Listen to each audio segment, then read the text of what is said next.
the Azimio leadership, Azimio la Umoja One Kenya leadership, and we have agreed that our brother Jeremiah Kioni, Secretary General of Jubilee, and one who was also the chair of our technical team during the National Dialogue Committee, reads our statement today.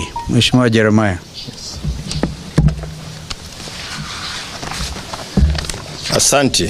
This is a statement on meeting of Azimio Summit that was held today, March the 5th, 2024. We have had a meeting of the summit, which is Azimio la Umoja One Kenya Coalition Party's top decision-making organ. The purpose of the meeting was, one, to take a bird's eye view of the nation with regard to issues that we have been outspoken on, namely the high cost of living, inclusivity in appointments to public service, the taxation regime, and the general health of the economy. Two, get a briefing on the status and progress of the NADCO report. Three, get a briefing on the progress and status of Azimio leader, Right Honorable Raila Amolo Odinga's bid for the chairmanship of the African Union Commission.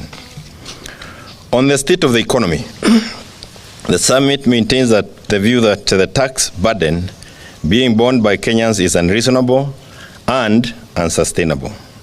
The Kenya Kwanza regime is failing the test of being caring and compassionate. Paying taxes should never be a punishment, but a patriotic duty. Under the KK regime, taxation is a punishment that is hurting the entire economy. We remain opposed to the 16% tax on petroleum products. We remain opposed to the housing tax and its colonial undertones that make it look like the infamous hut tax of the colonial era. We are deeply opposed to the high pay rates that Kenyan workers are being forced to endure. We remain opposed to the subjection of the retiree pensions to taxation. We also remain opposed deeply to the idea of subjecting farm produce to taxation. It is our position that forcing farmers to part with 5 shillings for every 100 shillings they make from their farm produce is unreasonable and cruel. We encourage our farmers to resist this tax with all their might. On NADCO, we have been adequately briefed on the progress, including a number of bills, and to be exact, 9 of them, that have been lined up for the implementation of the report.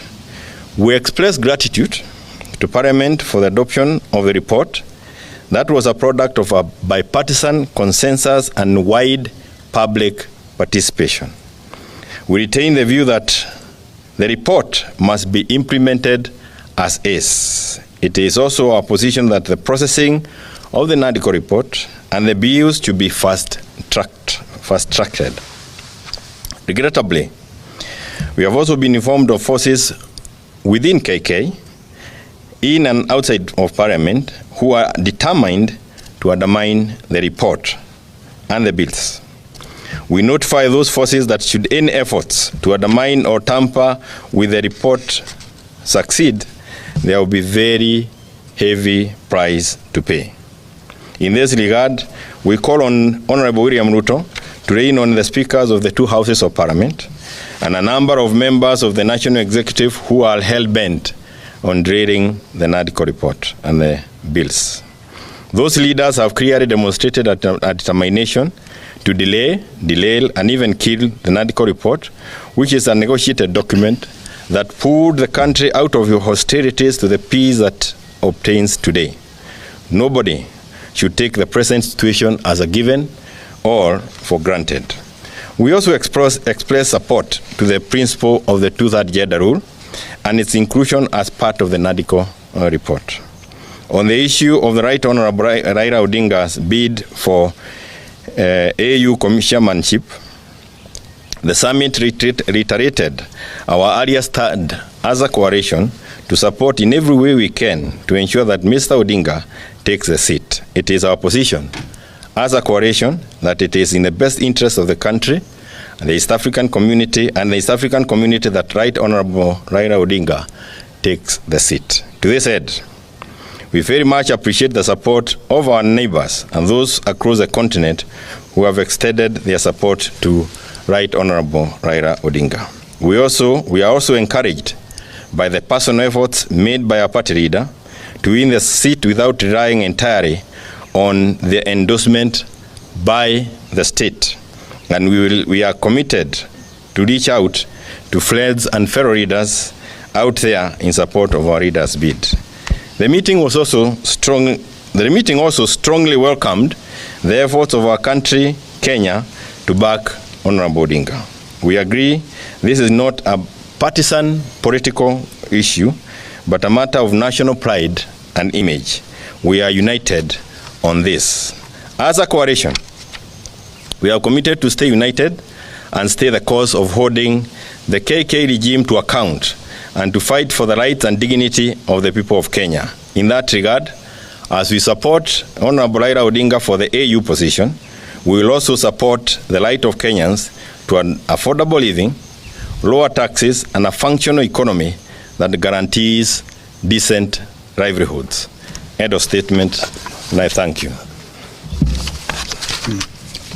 Okay. Thank you. Just perhaps mention that our sister, Honorable Mother Karua, traveled to Dar es Salaam last night. Should have otherwise been here with us. We have our apology. Thank you.